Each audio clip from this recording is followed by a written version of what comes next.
Morning, guys. I'm going to talk a little bit today about what not to do. After all the technology we have in the world today and all the places to go and seek information about white-tailed deer, I'm still seeing guys making the same mistakes. You'll have a guy that can hunt this entire property, maybe him and just a few other guys, and he'll go to Walmart or wherever and he'll buy him a tree stand and he'll set this tree stand right here where I got this pen, and he'll put him a camera out. He'll put him something to attract the deer so he can get some pictures of the bucks, and all summer long he's going to ride in here on his four-wheeler or his truck or his ATV. He'll get out and he's going to check his camera, and he's going to have all these big buck pictures and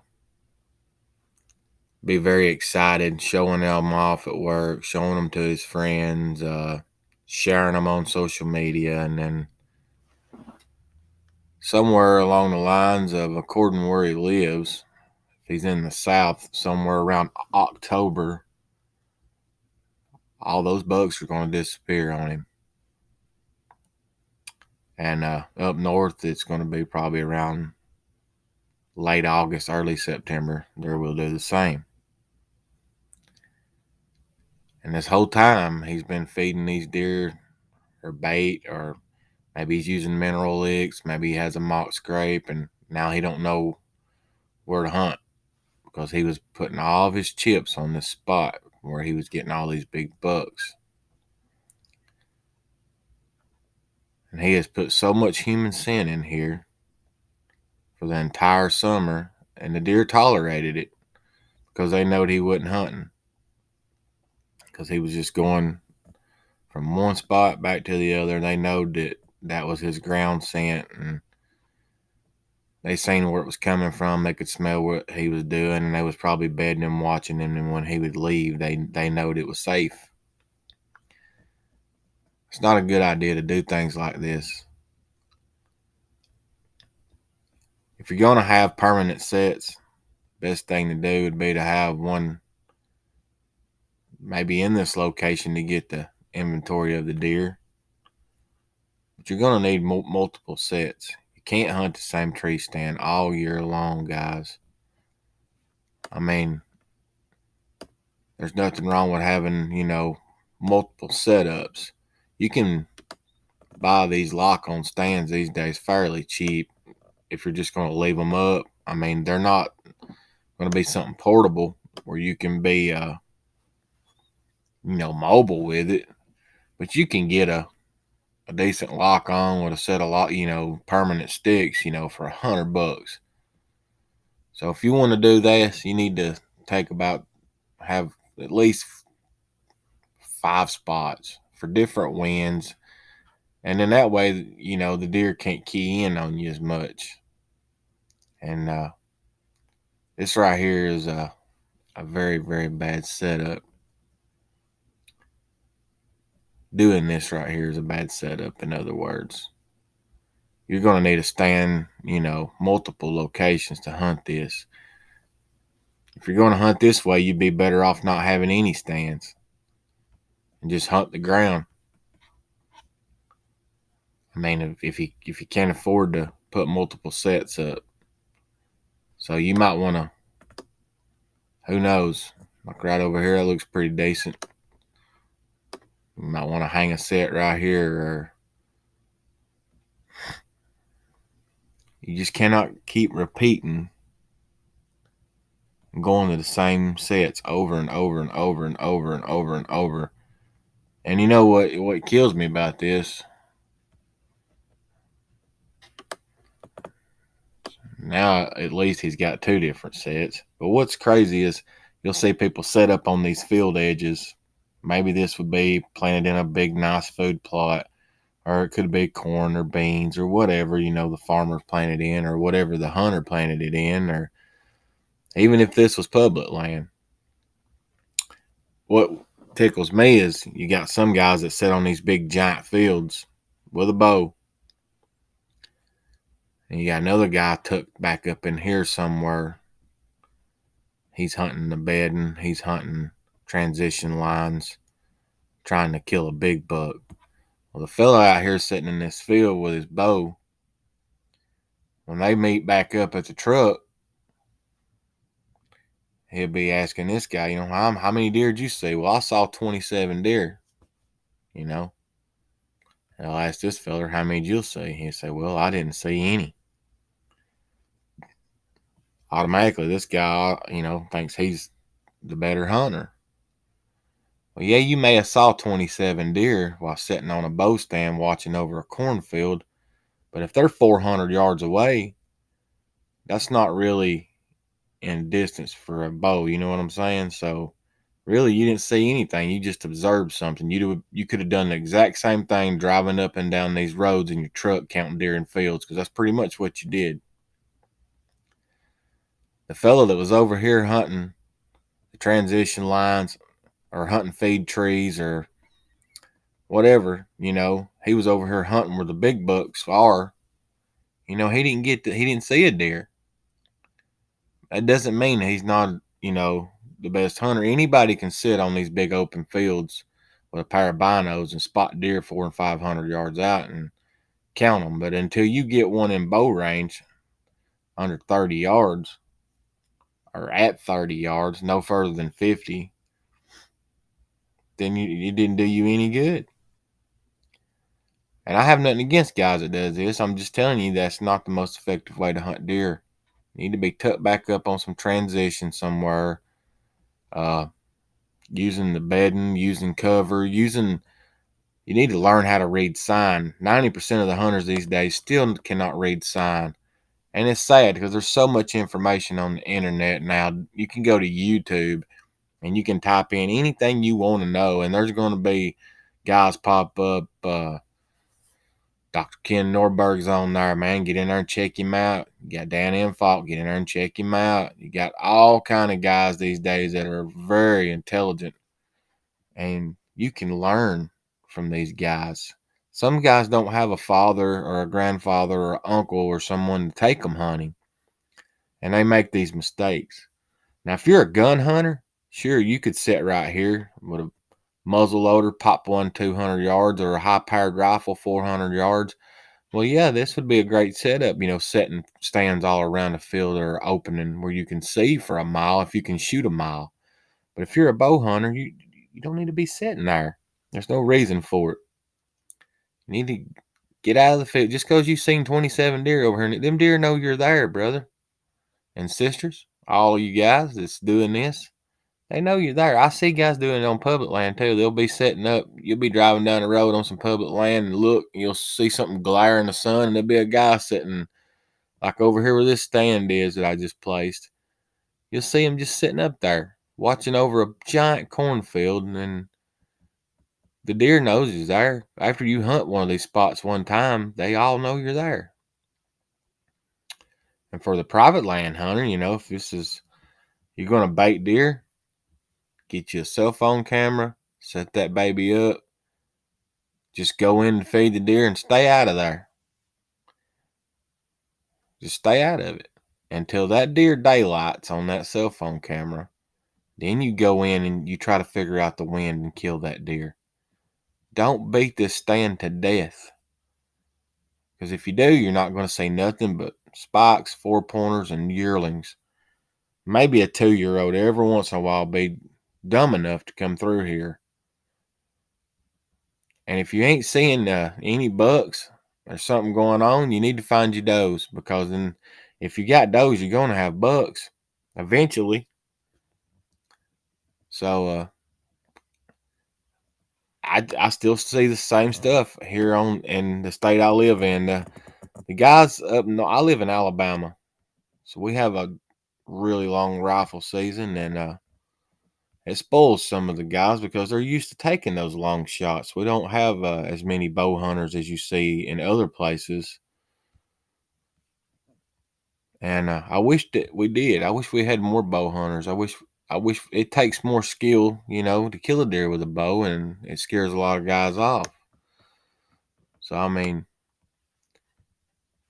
you you need to have more than one location to hunt. I mean, you cannot just keep hunting and pounding the same spot over and over. Some guys, if you want to kill these little deer your entire life, spikes and four pointers, and maybe some yearling does, then this is for you. But if you ever sit and wonder why you ain't killing a big buck, or at least seeing a decent deer, that's why.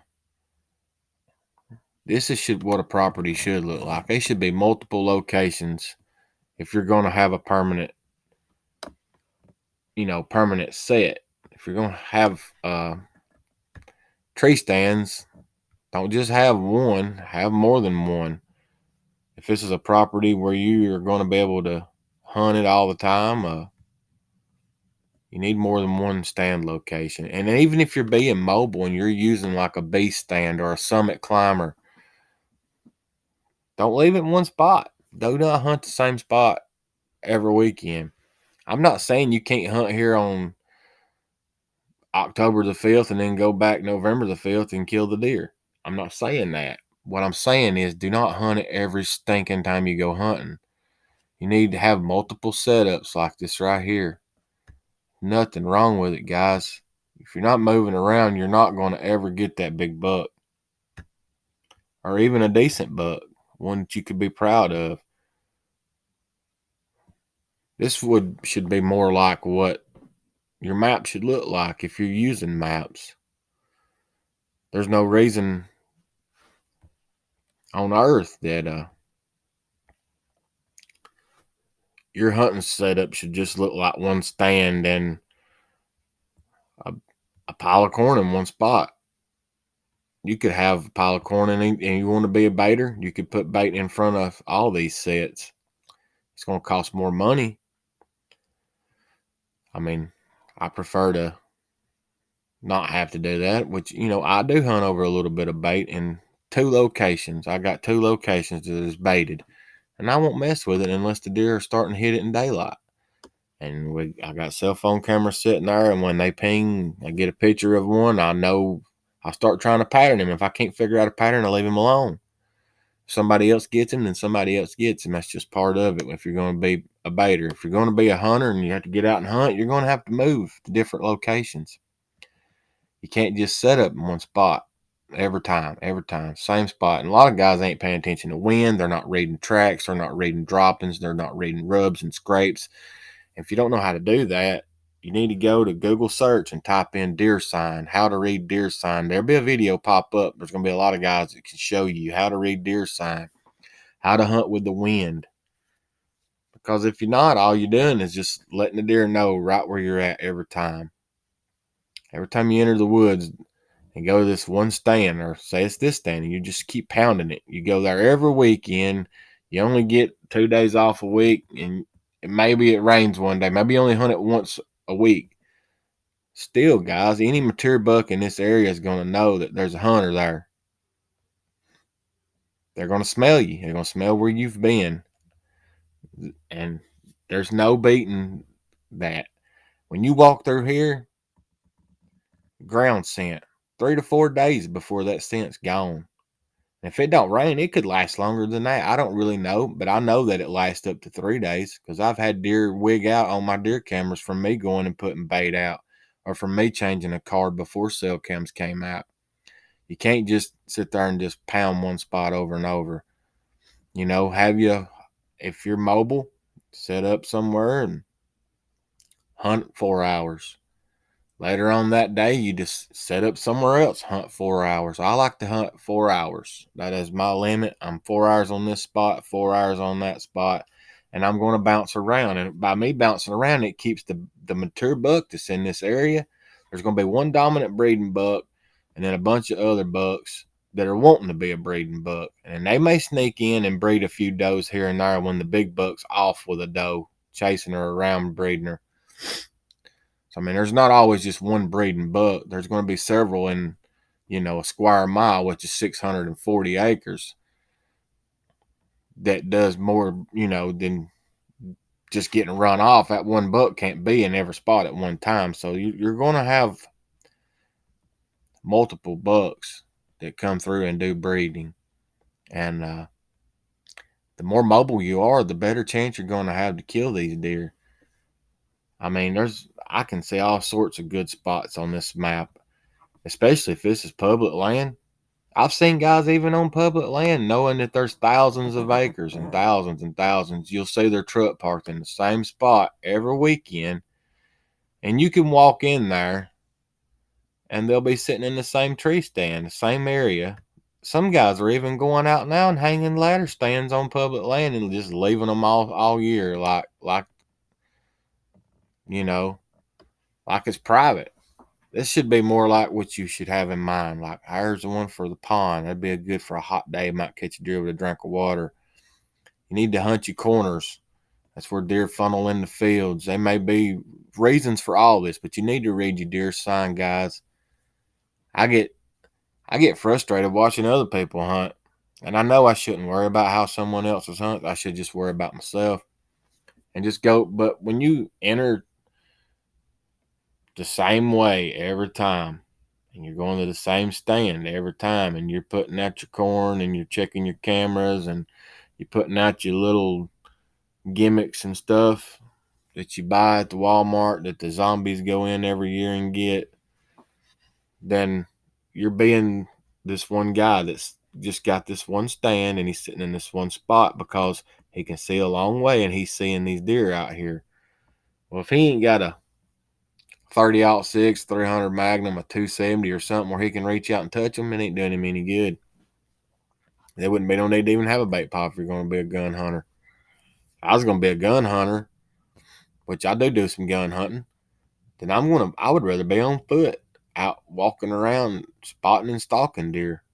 Get the wind in my face and just start covering some property. Just walk a little ways, stop, look around, look for fresh deer sign. If I find a real good scrape or something, set up on it. Learn to read deer sign, guys. There's no need in people not knowing these days how to hunt. I mean, and what's crazy is every once in a while, you'll have a guy who will set up a stand in the woods in the middle of a property somewhere, and just he may be the worst deer hunter on earth. All of a sudden, for some ungodly reason, there'll be one of the most biggest bucks on planet Earth walk in front of him, and he'll shoot it and kill it. And that may be the only one he ever kills that big. But that's called luck. That's not called skill.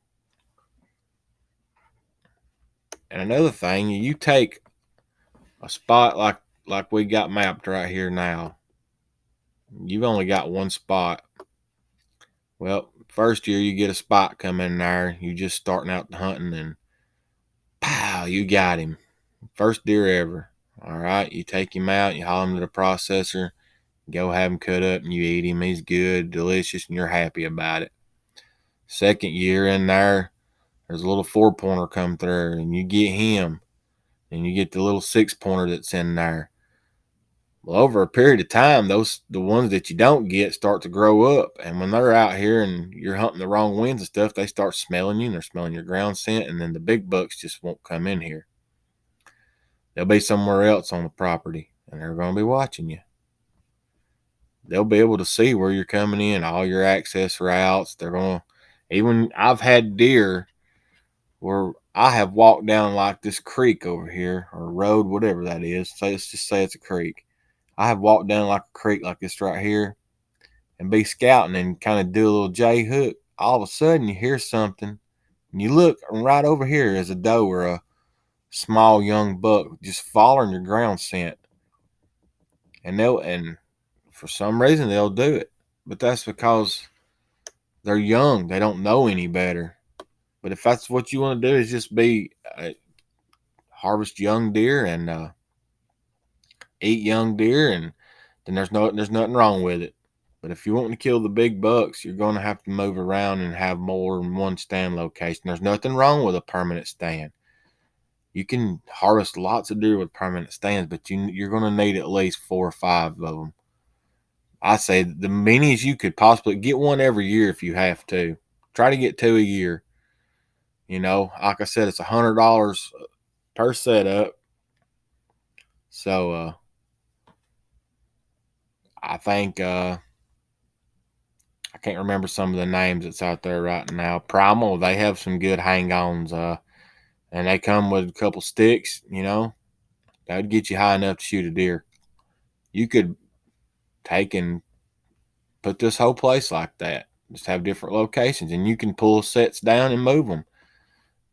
Just don't be the guy that sits in one spot. Don't do it. It drives me insane, and I want to see people be more successful. And I'm telling you, because I've learned, I used to be the guy that sat in this same spot every stinking weekend. And the hunters that was in our area, our hunting club, they all had this one spot that they hunted. And a lot of times you'd say, why are you hunting here? Well, look how pretty it is. Well, that don't mean nothing. Just because it's pretty don't mean you're going to kill a big buck. I've seen some places that looked absolutely gorgeous and never even seen a deer. And then I've seen some places you would never think you'd see a deer, and then there they'd be. So just don't go by what something looks like. Like this property looks absolutely beautiful. But if it ain't hunted right, then it ain't going to be worth 50 cents.